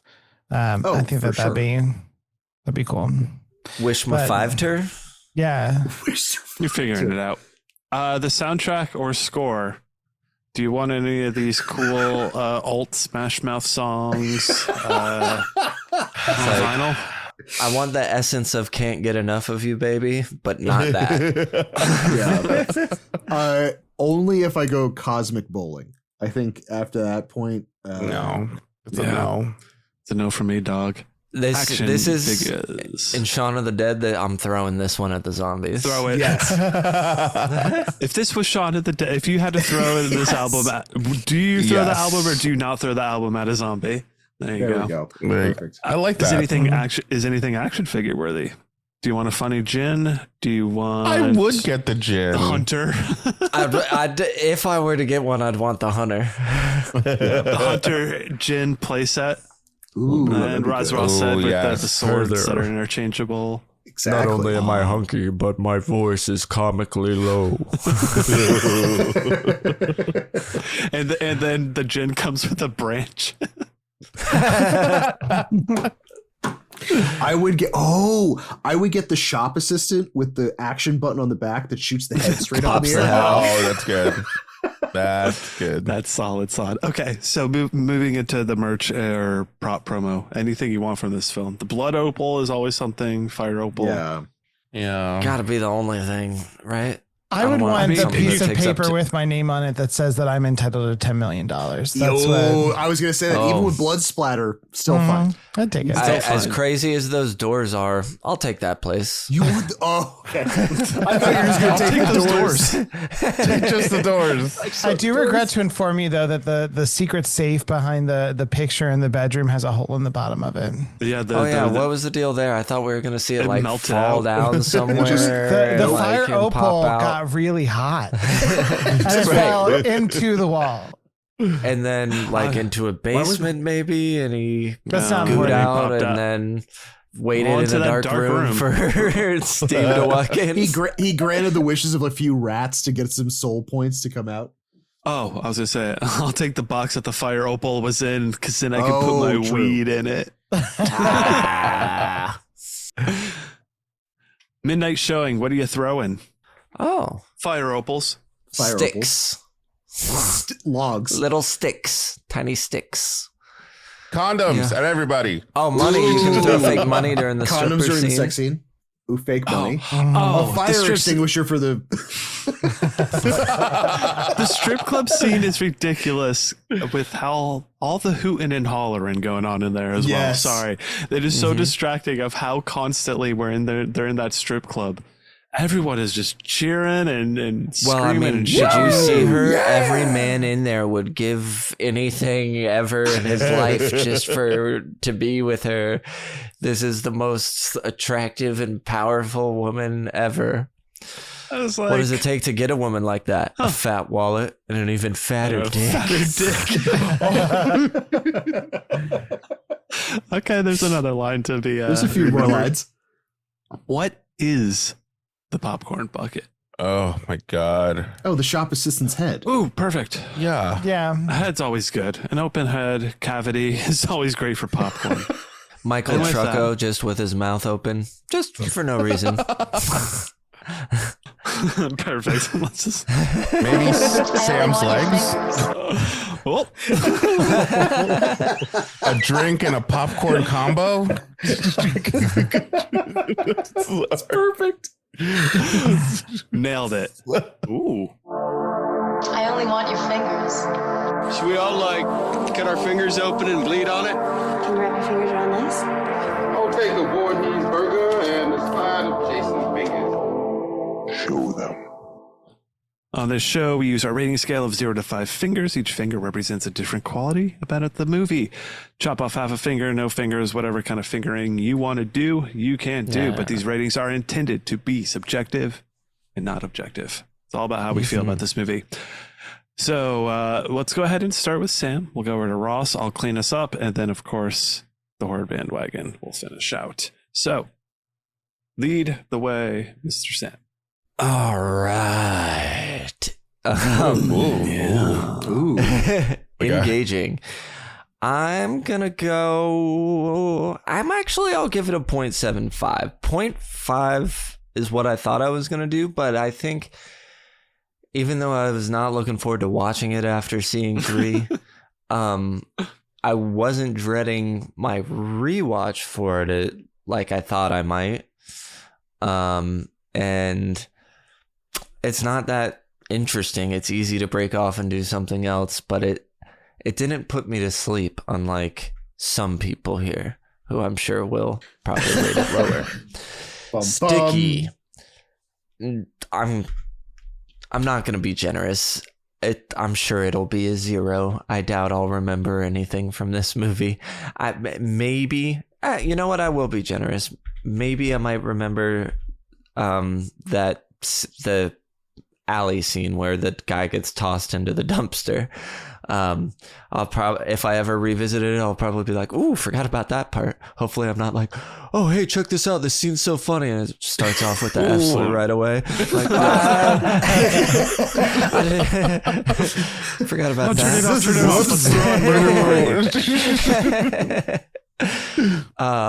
Stuffable.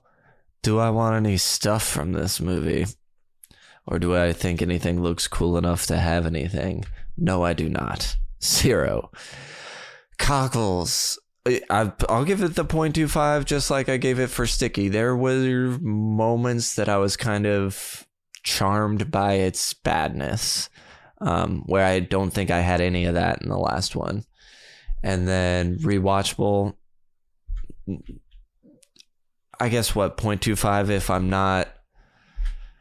You would never refuse to watch. Yeah. I would I'm not... No fucking chance in hell will I ever see this again. Like, if somehow it needed to happen, I would do it, but I'm not. Makes I don't sense. Plan to ever revisit it. Sure. 1.5 feels right on the nose. Perfect. Right on that little nose from Sam leads us over to that little nose of Ross. What's your feeling?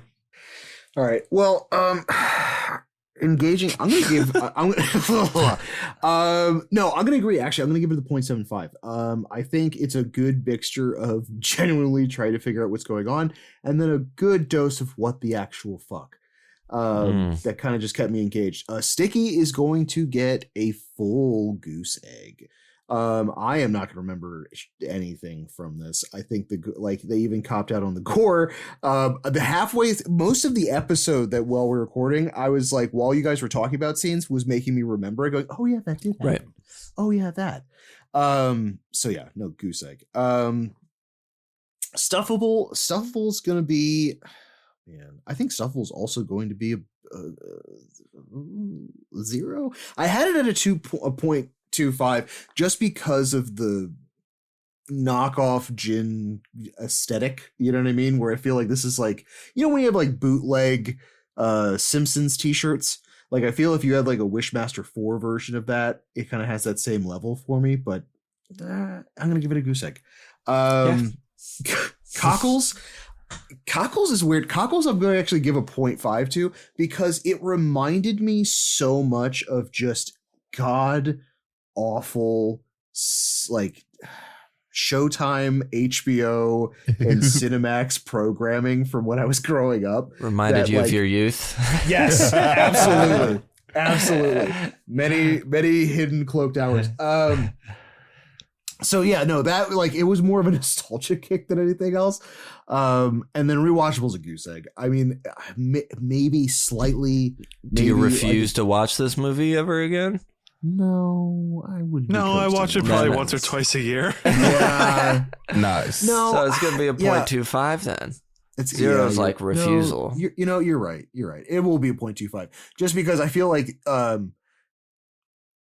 just solely based off of like I did genuinely laugh out loud a few scenes in this movie, right? Where like I could throw this in where I'm like, oh yeah, you want something just not Limburg, but like right below that kind of cheese. I got you. Yeah. 1.5. How's it feel? Oddly high, but I'm gonna keep it. Well, you think that's oddly high? You gave 3 a 5. No, that's not oddly high. That's perfect for him. He loves 3. Yeah, that's true. All right, my turn. So engaging.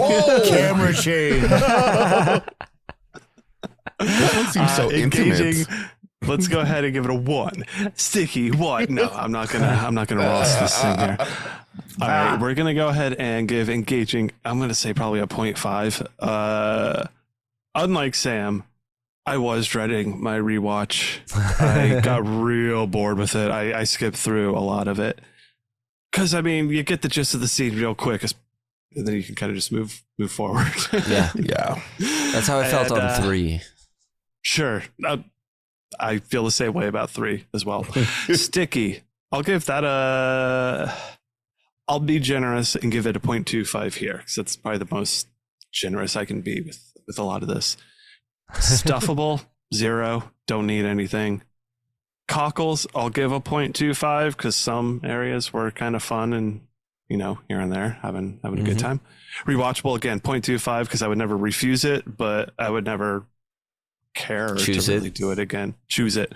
So that's a 1.25, and I do feel like that's right on my nose, and I think that works for me. So let's go over to Cody. You're going to start us off. Engaging. I think I'm going to give this like a 0.25. I only watched this once, and I was multitasking the entire time because I was I couldn't. You retained a good amount of it. I mean, I was taking notes between multitasking, but I was not solely focused on this movie as I have been some of the others in the franchise. So I can't really give this that good of a rating. I think I'm giving this a 0. Yeah. I only remember stuff because I wrote it down. I did not remember a single thing that was not already a note as we're discussing this tonight. T-shirtable. I think that this is the first movie that we've covered that I'm truly stumped and I can't think of a single T-shirt that I would design or want to wear. Well, this is stuffable. Well, it's stuffable. T-shirts are stuff. Yeah, T-shirts are stuff. Yeah. Would you? Because I don't want to lose the T-shirt conversation. Because I feel like I'm always trying to come up with like a T-shirt design to like put on something for these movies. I can't think of a single damn thing. And you were good at it. You'll come up with stuff out of nowhere. He lost his drive. So I gotta give this a 0 just because I can't come up with anything. I agree. I mean, maybe the closest that you would come is like the wall of text at the beginning, like the opening text scrawl of the Fear of the Djinn, but no. On a shirt that the whole print is just flames. I just can't do it. Cockles. I'll give this a 0.25. It was kind of fun to watch at the time. It was more in the like I'm like not hate watching, but like I'm having fun, like poking fun at the movie and being like, this doesn't really make any sense. But I made it all the way to the end. And then rewatchable, I think I'm going to go with the logic of, 0.25 because I wouldn't refuse to rewatch this, but I would probably leave this off of a rewatch of the franchise if I had a choice. So that's 0.75. Yeah. That feels correct for this movie. All right. Sergio. Hi. Hey. engaging. I'm gonna give it 0.25. But it's really bad that I fell asleep both times. And I want to say maybe for the second also. But I will say I kind of had a good time the second time, but that's mostly because I was working on something else and it was in the background and I kept looking to the screen being like, what? Did he just say the F slur? But, and then I had to rewind it because I'm like, holy crap. 0.25 though. It's only fair. Sticky. I will say I remembered this a lot more than I did the third one, which is kind of weird because I think I favored the third one. 0.25. Just solely on my brain collecting images, frames. Yeah. At some Barely point. watching and still remembering. Yeah. T-shirtable, stuffable. I have to give it a 0. I don't want anything from this, but I would possibly customize a shirt or sweatshirt where it's just a screenshot of the birds and the font at the bottom with 3 years later and send it to Sam as a gift. A gag gift. A gag gift. Nice. Perfect. But still 0. I don't want anything. Cockles. I don't really feel anything about this. This comes and goes. It's one of those movies that just fly by and you're like, what was that? So I'm going to give it a 0. Yeah. Cockles are cocked and loaded. Nothing coming out. And rewatchable, 0.25, because I can't say that I won't watch this. Maybe for Michael Trucco, honestly, just to see him do it, because he actually was kind of good. There were some scenes where I really thought he was convincing. He certainly, compared to our other core actors, he's the best. Yeah, ones. which makes sense why he has the most flourishing career. Yeah. So yeah, that's me.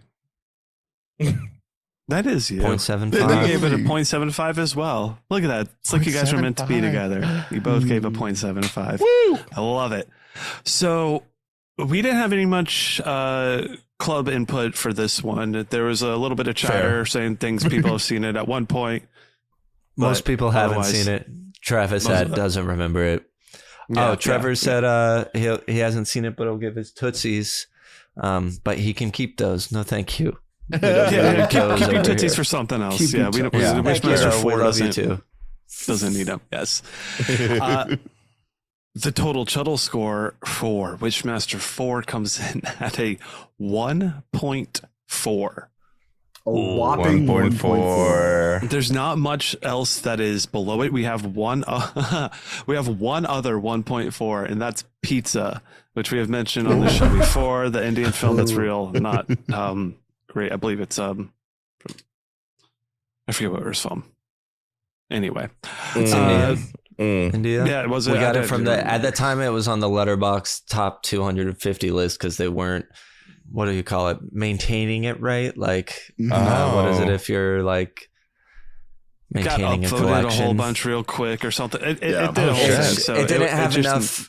It was highly rated, but had a very small amount of views. Curated. That's the look word I was looking for. Now movies need a certain amount of views also with the high rating to be on that list. So that was us trying to grab something like, well, maybe this is some hidden gem. For us, it was not. 1.4. Below it, Diary of the Dead, one that we have covered on here, is a 1.3.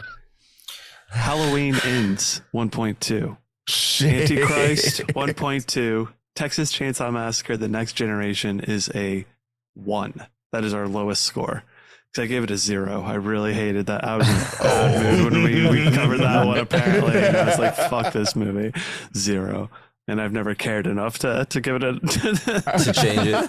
To change it. But real quickly, our scores for Wishmaster, the whole series overall. Oh, wow. I'll say this. So our averages for the first one, the Chuddle average is a 3.1. And for number 2, is a 2.1. For Wishmaster 3 is a 2.3. And then it's because Ross is a 5. 5. Yeah, that's right. I Ross, forgot do you about want how to give much us Ross your, lost it. actually real quick while we're at this, Ross? You saw Wishmaster 3, right? I watched most of it. I'm gonna be totally honest with you. I got like 3/4 way through it and didn't finish it. I think that's okay. What's your score for it? Let's do it real quick. Engaging. let's Just fire off. Okay. 0.25. I just want it to be, accurate. 0.25. So you're getting And a Eric score for a movie he hasn't seen, and that's accurate? Is he ever going to finish it? Or are we going to leave it at a 5 forever? Fuck it. No, let's run it, baby. Just how about this? I'm gonna give the movie a 2, and then just drop it in wherever you see fit. All right. This is exciting. Scores in real time. Can't wait till we see the movie and give it a fucking 5 for real. Well, that's what re-ratings are for. And I'm gonna do it now just to spite you. Wishmaster 3 has a 1.3. I mean, that's just as fake as the other score. And Wishmaster 4 is a 1.4. All right. So on average, here though, Ross has an average score of Wishmaster of a 2.19. My average Wishmaster score is a 1.88, and Sam's is a 1.81. Holy crap. Cody, your average Wishmaster score is a 2.3, and Sergio's, yours is a 1.63. Now, our average together, Chuddle and the Horror Bandwagon's average for the Wishmaster franchise is a 1.93. Oh! Wow. 1.93. Yeah. Is this the lowest compared to the previous franchises? Gotta be.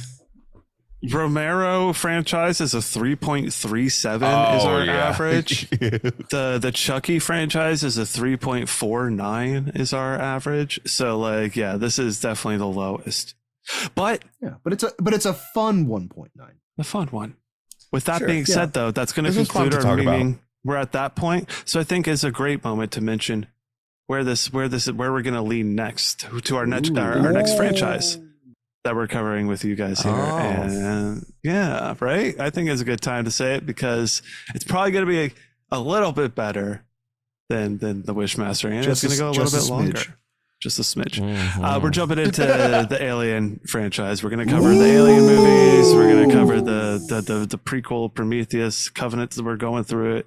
And this feels like a breath of fresh air. If I'm excited. I'm really excited. Don't get me wrong. It was fun to talk about these movies. It really was. Oh yeah, it was fun, but they're not all good. I need something meaty. Have some moments. Don't worry. Oh yeah. I mean, whether you like them or hate them, Alien has its moments, and we'll get to those within the coming months with our good friends here. So if you're enjoying the show, we love you all so much. You want to stay chilling and chatting with us?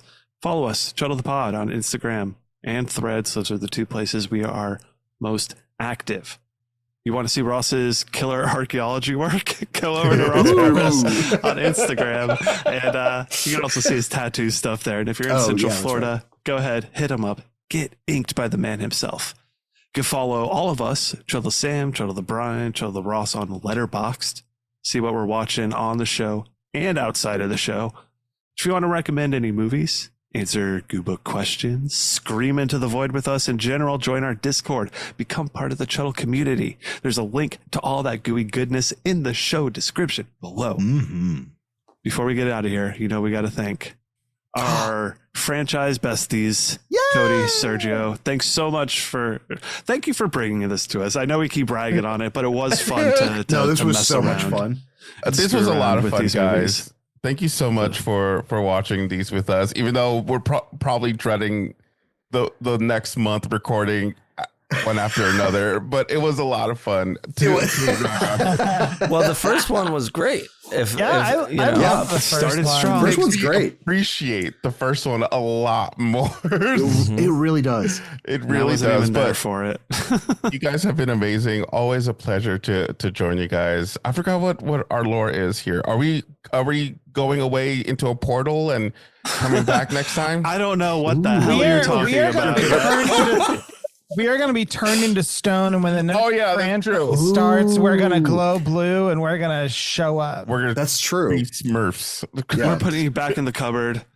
Ooh, yeah, that's right. You're going to turn back into little toys. There we go. Until next time. Until next time. Wait. Say your things real quick. Where can people find you? Promote yourself real quick. Where can people find us? YouTube. YouTube. Go check it out. The Horror Bandwagon. The Horror Bandwagon. We live stream on Sundays. We are watching tons of stuff over there. Movies, shows. We have a Patreon. We have our Patreon. Join. Watching a lot of show stuff there. Really good stuff. Join. That's us. I'm there. I hang out. I'm in the Patreon too. It's a fun time. Hang out with the Chuddles and the Horror Bandwagon over on their YouTube.